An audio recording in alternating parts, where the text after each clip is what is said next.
lanjutkan ngaji kitab Sulamut Taufiq.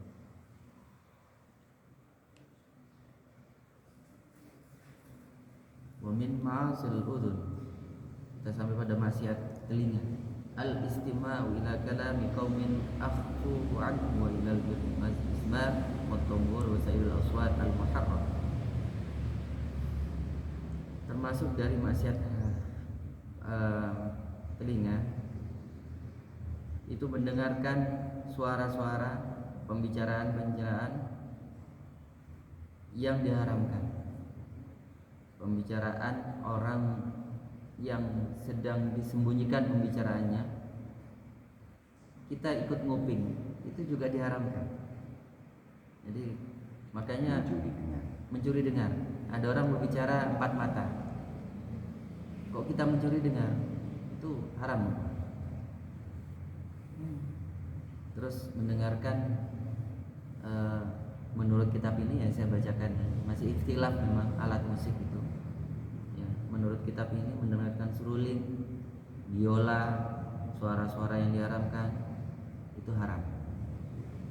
Sekali lagi, kalau fikih Syafi'iyah itu ada dua madhab, sub madhab di bawahnya, ada mutasyaddid, ada mutakhafif. Kalau saya lebih senang ngambil yang mutakhafif. Alat musik apapun itu sesungguhnya hukumnya netral, tidak haram, tidak wajib juga, tergantung korinah. Tapi intinya dia mubah saja, ya tidak sunnah, tidak makruh.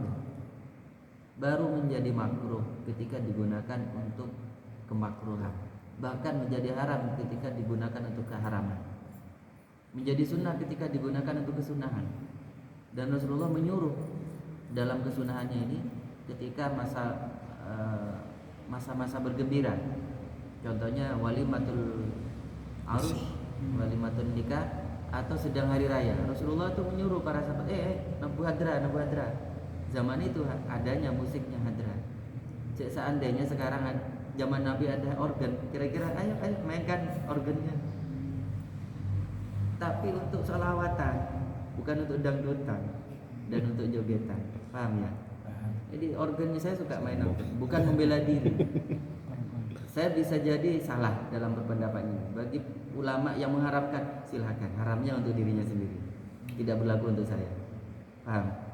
Karena saya tidak mengharamkan alat musik itu. Tergantung korinahnya. Paham ya?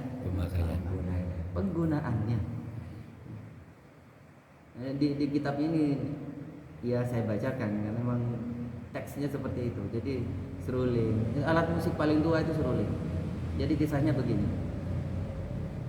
Tak cerita saja, kitabnya tak tutup saja, karena menarik ini maksiat telinga. Karena innas sam'a wal basara wal fu'ada kullu ulaika kana an mas'ula. Pendengaran, penglihatan dan rasa hati itu diminta bertanggungjawab semua oleh Allah Subhanahu wa taala. Nah, ada satu indera yang tidak pernah stop, berhenti, yaitu telinga, pendengaran. Kalau kita tidur, rasa hilang, penglihatan tidak nyandar, meskipun dibuka mata kita tidak bisa melihat. Tapi kalau telinga tetap bisa mendengar. Ada penelitian, dan itu terbawa ke dalam alam bawah sadar. Makanya ada terapi musik itu, terapi. Saya biasa di pondok itu nyetelkan ngaji, orangnya tidur, tipnya ngaji dengan suara yang semirip mungkin, treble-nya, bass-nya semirip mungkin dengan suara asli. Kenapa? Karena rekaman suara ngaji itu tetap didengar oleh telinga kita, telinga orang yang sedang tidur. Paham ini ya? Nah, tentang maksiat telinga, istima' itu menyengaja mendengar, sama dengan istighfar, menyengaja kita minta ampunan. Jadi kalau ada huruf hamzah, sin, ta, ghafara kan artinya ampunan. Istighfar minta ampunan.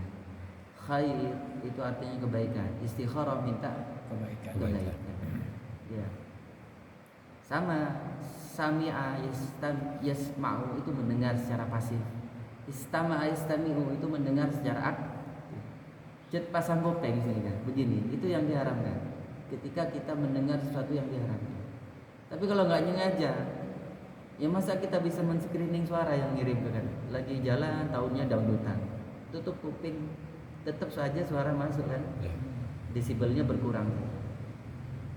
Makanya kemana-mana kadang saya bawa headset Bluetooth itu yang nggak ada kabelnya. Itu bukan mendengar apa-apa, mengurangi suara apa-apa. Kan kalau ditutup itu kan telinga, terutama sound orang Sumber Jambi ini kayak gier ke sound, tetap gak aktif musiknya. Aduh ya, kayak mau copot yang namanya ini. Ya kan? Kalau dengan ditutup, telinga saya yang paling peka sebelah kanan.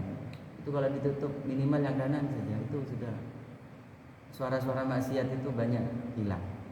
Minimal sekian persen sudah tidak masuk ke telinga. Ya. Nah, maksiat pertama melalui alat musik yang namanya seruling. Alat musik pertama kali yang dibuat itu seruling. Dikisahkan, tahu kan cerita tentang dua anak Adam yang saling berebut istri, Qabil dan Habil, yang salah satunya menjadi korban. Ya, Habil dibunuh oleh Qabil, dan Qabil melanjutkan keturunannya, dan keturunannya sesuai dengan bapaknya, mirip-mirip. Kan memang ada istilah buah jatuh tidak buah jatuh tidak jauh dari pohonnya. Jadi anak-anaknya Bani Qabil ini ya kurang lebih kayak bapaknya itu, nggak ngerebut anak orang, istri orang. Sedangkan Habil kan tidak sempat beristri. Iya, dia syahid.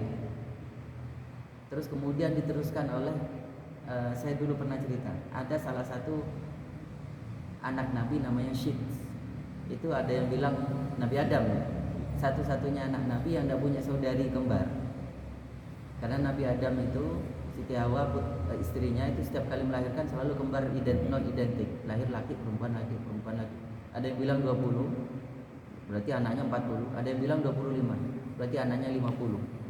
Yang kembar itu dikawin silang antar kakak adik. Syariatnya pada zaman Nabi Adam begitu, haram hukumnya kembar yang selahiran. Ya. Kan 51 ya. 51. Nah, tapi kan terbunuh satu. Jadi pas. Paham ini ya? Ya. Jadi Nabi Syit menikahi salah satu putri Nabi Adam juga. Yang Nabi Syit ini tidak punya saudari. Nabi Syit ini lahir dari gentong. Kan pernah saya ceritakan, Nabi Adam itu pernah dicemburui istrinya gara-gara telat pulang. Nah ini kalau cemburu istri itu tanda sayang pada suami. Jadi Siti Hawa itu sayang pada suaminya. Pulang telat, pulang kerja, Nabi Adam itu tani. Suatu ketika pulang ke rumah telat, dimarahi istri, kamu kemana saja mas? Cemburu. Padahal nggak ada wanita lain kecuali Siti Hawa. Jadi cemburu itu udah dari zaman Khalid memang enggak. Dan tidak beralasan juga, nggak harus pakai alasan. Kan alasan ada wanita lain, Nabi Adam sama Siti Hawa berdua nggak ada wanita lain, ya kan? Singkat cerita, kecemburuan ini berlanjut, ada tengkar.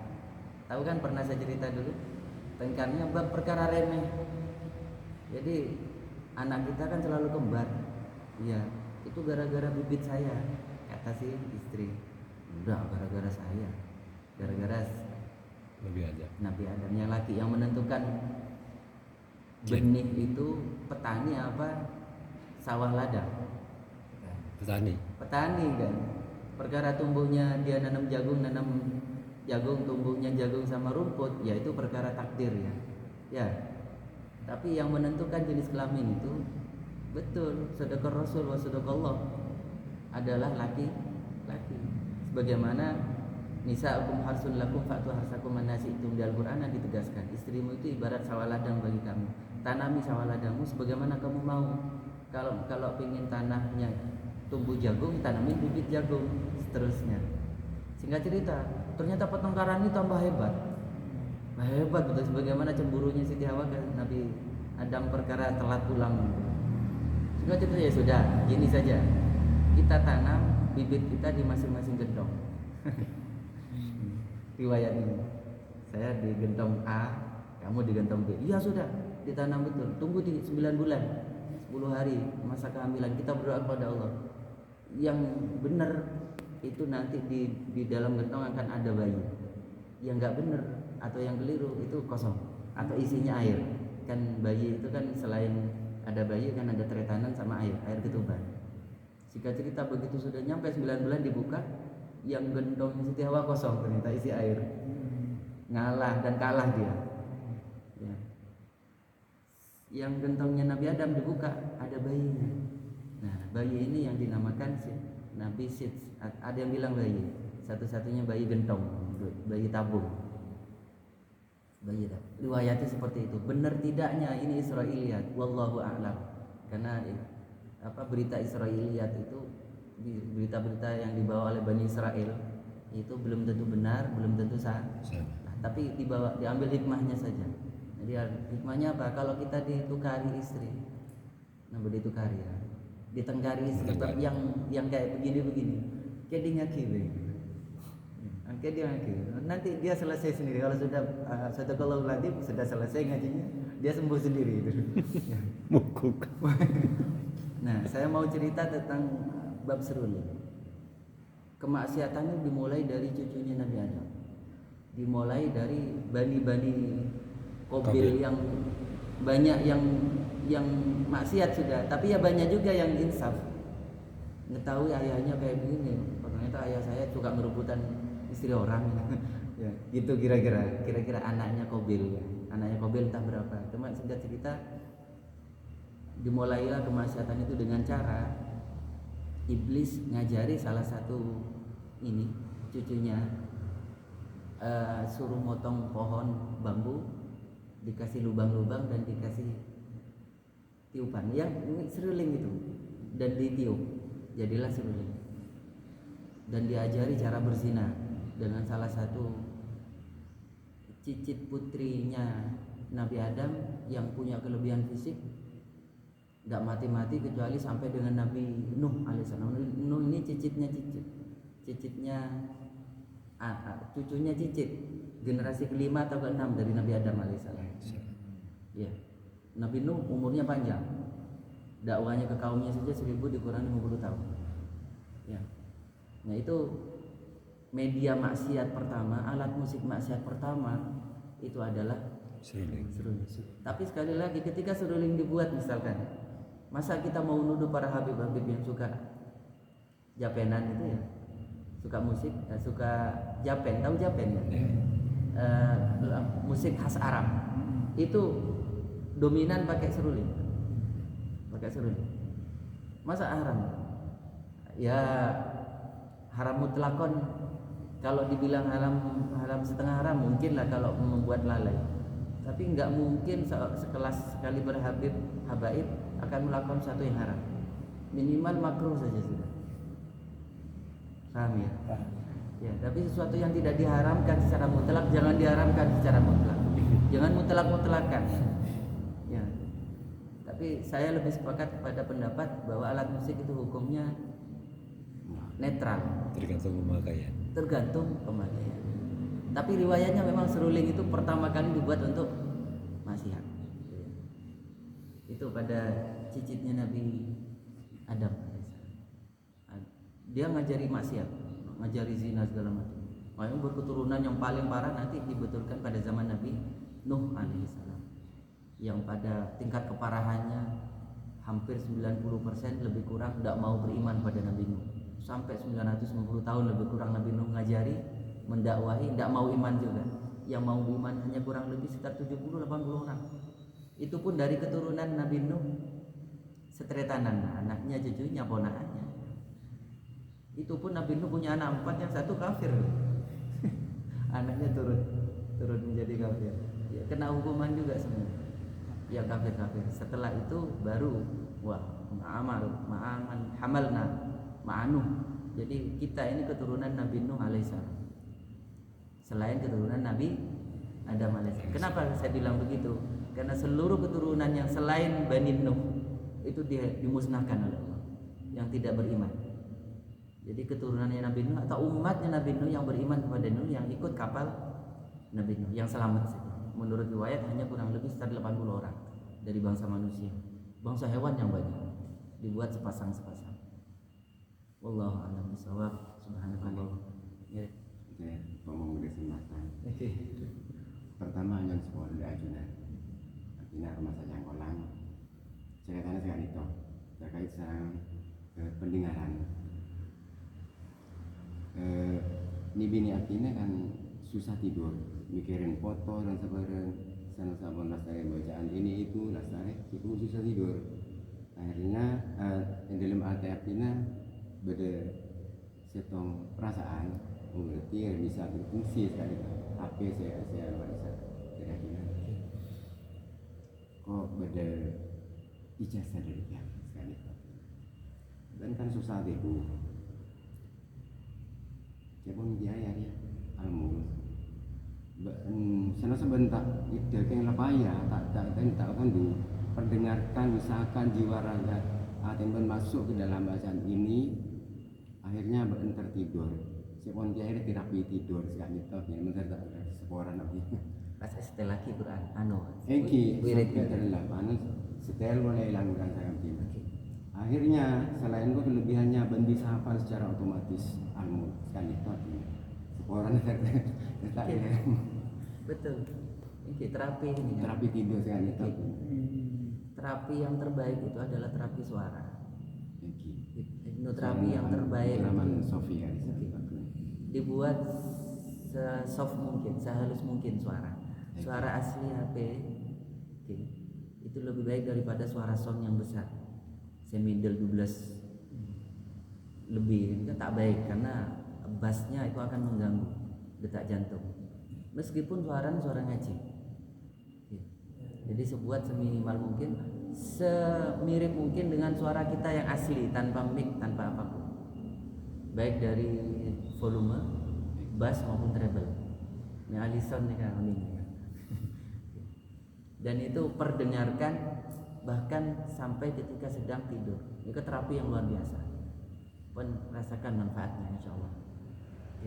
Kalau tetap masih belum bisa juga karena hal itu tetap belum bisa. Tapi kalau saya sendiri, kalau hal itu masih tetap belum bisa tidur, maka saya ambil wudhu sholat. Tiduran nanti pas. Oh iya lebih baik sholat. Mungkin ada jalan lain selain itu. Ngaji Quran. Kalau nggak bisa tidur itu buat sholat, buat ngaji Quran. Insya Allah tidak lama, tidak sampai 1 jam Qurannya jatuh tertidur duduk. Bagi banyaknya orang, saya terus terang, tahadus bin imam. Saya kalau sukar tidur, sulit tidur, yang saya lakukan bukan sholat, bukan ngaji. Sebab kalau sholat, ngaji, yang terasa hanya capek. Capek iya, tapi mau tidur enggak, karena menikmati. Ini tahadus bin imam ya, tahadus bin imam. Kalau kita bisa menikmati itu, lakukan itu. Tapi ketika sedang payah pengen tidur, maka berdoalah, mintalah kepada Allah. Baca ayat kursi, wala yaudhu sinatu wala naum, itu diulang-ulang dari awal ayat. Allahu la ilaha illa huwal hayyul qayyum la ta'khudhuhu sinatun wala naum. Karena kita makhluk manusia, makhluk manusia itu butuh salah satunya tidur. Tapi kalau pada umumnya manusia yang saya tahu, dengan sholat sebentar, dengan ngaji sebentar, insya Allah ketemu. Atau cara lain, sholat sudah tidak mau. Kadang ya secara normal saya bisa ngantuk dalam sholat, segerakan karena makruh hukumnya kita sholat dalam kondisi ngantuk. Ngaji dalam kondisi ngantuk juga makruh hukumnya. Sebaiknya kita tidur. Kita tidur. Tapi yang saya lakukan secara pribadi ketika sholat tidak cepat ngantuk, ngaji tambah tangar. Kalau saya menikmati pas lagi tes gitu ya, nyambungnya. Yang awalnya payah ngantuk ya, ngaji Quran jangan tangar. Tapi capek iya, pengen tidur iya. Cuma dengan terapi baca Quran bukan mengantarkan saya tidur. Tapi kalau baca kitab baru, sama-sama baca ayat, baca huruf Arab, sangat beda terasa ketika saya baca Quran dengan baca hadis. Misalkan baca kitab, baca apalagi kitab yang berbahasa Indonesia, yang berbahasa Arab saja itu beda perasaan. Kitab wirid itu beda juga. Ketika sedang ada sambungan, Kok saya baca kitab wirid yang tebal, saya punya kitab wirid itu satu buku itu dihatamkan dalam sepekan, khusus wirid. Khatam wirid setiap minggu. Namanya Arwidul Afkham. Saya dapat ini dari haji tahun 2009. Mau cerita sedikit ya. Saya jalan-jalan, kesukaan saya salah satunya ke toko buku, ke toko kitab. Ada seorang orang Arab pastinya. Ta'al sini. Dia manggil saya. Ini hadzalaka majana. Kasih buku saya sekitar berapa ya? 20 atau 30. Kitabnya sama semua. Ada ijazah lagi. Saya tak kasih ijazah ke kamu lagi. Nah itu yang saya bawa pulang ke Indonesia, saya amalkan. Belum sempurna bisa istiqomah kan. Itu kalau saya baca nyambung. Bunyi jangan mudah. Jangan tangar, karena memang kita lagi komunikasi dengan Allah. Ya, jadi kalau kita mau komunikasi dengan Allah, caranya dua. Sholat, berarti kita sedang berbicara kepada Allah. Atau baca Quran, berarti Allah sedang berbicara kepada kita. Tinggal kita pengennya kita mau ngomong sama Allah atau Allah ngomong sama kita. Dan itu sangat sempurna ketika kita sedang sholat tahajud, baca ayatnya panjang-panjang. Oh itu saling ngomong gitu sudah, saling berbicara, takallum. Makanya inilah kenapa rahasia Rasulullah itu betah betul bertahajud sampai 1 rakaat bisa 1 jam 2 jam lebih dalam satu berdiri baca Quran. Jelas ya. Untuk sholat berjamaah, saya lihat ada seseorang itu sujudnya sujud akhir Lama. ya, itu lama. Kita harus memberitahu apa Harus mengikuti. Ya, Kalau maksudnya itu kan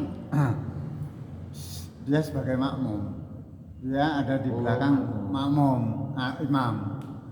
Kalau pas sujudnya terlalu lama, maka yang belakang itu kadang-kadang kan kalau nggak ada suara dan sebagainya, maka akan mengikuti hal itu. ya kalau makmum Ya. tidak diperkenankan. Saya bilang tidak haram ya, karena memang ada 1-2 yang ini saya mengatakan sekali lagi yang madhab mutakhafif tidak sampai membatalkan. Ya. Tapi tidak dianjurkan berlama-lama sujud ketika imam sudah bangkit. Keharusan kita adalah mengikuti imam secara sempurna. Kalau pengen sujud lagi, setelah salam sujudlah silakan. Berlama-lama di sujud itu namanya sujud syukur. Sampun sholat. Paham ya? Tapi kalau dalam kasus imam yang berlama-lama, ya makmum wajib mengikuti imam yang berlama-lama. Kalau tidak ser, tegur imam. Saya nggak ser kalau imam itu ngimami sujud terakhirnya berlama-lama. Gitu. Tegur imam dengan baik-baik. Termasuk juga jadikan imam itu disempurnakan ngikut. Ini saya pasti tidak mengatakan haram. Pas batal salahnya enggak. Kan ada 1, 2, 3, 4 mengikuti salat subuh, tepat imamnya kunut, dia tidak kunut, tetap begini. Salah itu, keliru. Kalau memang tidak mau mengikuti imam gaya yang ini, cari imam yang nggak pakai kunut. Makanya saya kadang tidak imami pakai kunut nazilah. Kan kunut nazilah sekarang lagi, karena kondisinya kalau terus memanas seperti ini sangat mempercepat proses akhir zaman yang betul-betul kiamat kubro yang perlu kita nazilahkan. Kondisi genting yang ukurannya ada di tanah Syam, ada di tanah Palestina sekarang, yang dimana berebut sampai akhir zaman antara Islam dan Yahudi, dan ini sudah dinubuatkan oleh Rasulullah SAW. Ya, perang Armageddon itu terjadi di sana. Mau nggak mau kita harus mau. Tapi kalau bisa sih nego sama yang maha mau. Yang maha mau ini siapa? Allah. Ya mbok ya sekarang ini kiamat kubro. Ya perkara kiamat kubro betulan kita siap-siap membaiat Imam Mahdi. Ya, karena kata kuncinya satu, Dajjal mau nampakkan dirinya secara wujud, secara terang-terangan. Sekarang memainkan kayak dalang, memainkan peranan di belakang layar. Tapi kalau sudah menampakkan diri secara nyata, secara badani, maka tidak lama kemudian Imam Mahdi akan tampak juga memimpin kekuatan Islam secara bersatu sebumi. Artinya sebumi perang habis-habisan, bukan perang mainan ya, ini perang asli. Itu makanya hampir setiap sholat 5 waktu saya mimpin ketika ngimami itu sholat di akhir rakaat rukuk terakhirnya itu kunut nazilah. Nah Pak, ketika imam kunut makmum wajib ikut kunut. Jangan begini. Meskipun wajibnya sekali lagi, kalau seandainya begini kan ada orang yang berdoa tidak pakai begini. Ya, itu bisa jadi kita husnuzan saya secara pribadi dia berkunut dengan cara yang lain. Kunut itu artinya kan doa, berdiri sambil berdoa. Doa kunut itu doa sambil berdiri. Makna dasar kunut itu artinya berdiri. Atwalu kunutan. Rasulullah pernah ditanya, ayu sholati afdal, sholat bagaimana yang paling baik ya Rasul? Apa jawab Nabi? Perhatikan kata-kata saya. Atwalu kunutan, yang paling panjang kunutnya. Bukan kunut begini maksudnya. Kunut makna lafaz. Apa makna lafaz kunut? Berdiri. Jadi boleh kan orang berdoa sambil begini? Sambil begini? Nyetir motor boleh enggak? Nyetir mobil boleh enggak? Boleh. Boleh, cek bolehnya. Sambil begini tiduran boleh enggak? Boleh. Dicontohkan oleh Cuman Nabi kurang sopan. kan? Kurang sopan mungkin. Dah, mau nembian nyari nama masa atua gada tak nganu bental. Karena Rasulullah paling contoh ketika pon senika tanang pon senika pon Pak. Tanang ni kopeng senika di baben kopeng kan Nabi ini kejarang ngakui bental. Bental kan Nabi ini ke astasi kanan. Itu Rasulullah berdoa, bismikallahumma ahya wa amut. Masa tak sopan atua di tedung. Karena cetuan tedung. Oke. Paham ya? Itu sesuai kondisi. Ketika kondisinya menuntut kita untuk begini. Ketika sesuai mun ngene ke Pak nyetir sepeda. Nah, lama sepeda nyungsep. Atau bebi nyetir ya Allah, Allahumma ya Allah. Setir tak teko. Nah, belok mobil. Jelas ya? Kalau Sesuai kondisi. khusus kunut itu kan ada bacaan ada doa harusnya gini, kemudian waktu baca balak-balak itu begini, boleh? Penolak. Tentang boleh tidaknya saya berkata tidak ada satupun ulama yang menidakkan, artinya mengharamkan. Yang ada ulama yang memakruhkan. Begini, karena Semua sudah doa. semua itu ada kiblatnya. Kiblat sholat kita Ka'bah, Ya. kiblat kebaikan dan keburukan itu hati, dan kiblatnya doa itu langit. Saya ulangi, kiblatnya sholat dan tawaf itu Ka'bah, kiblatnya kebaikan juga sekaligus keburukan itu adalah hati, dan kiblatnya doa adalah langit. Maka ketika sedang berdoa hadapkan tangan kita ke atas langit. Itu dalilnya begitu. Maka meskipun kita berdoa Allahumma inni a'udzubika min azabil qabri wa min azabin nar, itu kan doa permohonan perlindungan.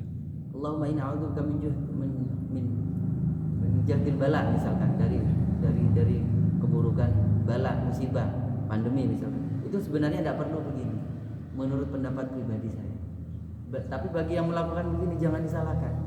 Silakan. Dia berdoa juga dengan keyakinan. Paham ya? Allahumma syifa'anal bala wal waba. Ada yang begini, silakan tak Menolak. Sebagai Itu tanda filosofinya tandanya tidak mau. Tanda tak mau. Tapi sekali lagi kiblat doa itu adalah Langit. maka telapak tangan kita hadapkan ke langit dengan dua. Dulu pernah saya terangkan. Kalau doanya standar-standar saja, nahwas sadr. Kalau doanya sangat genting, Mendesak. seukuran leher, yang sekiranya kalau tidak dikabulkan leher kita terpotong. Tapi kalau standar-standar saja nahwas sadr, seukuran dada.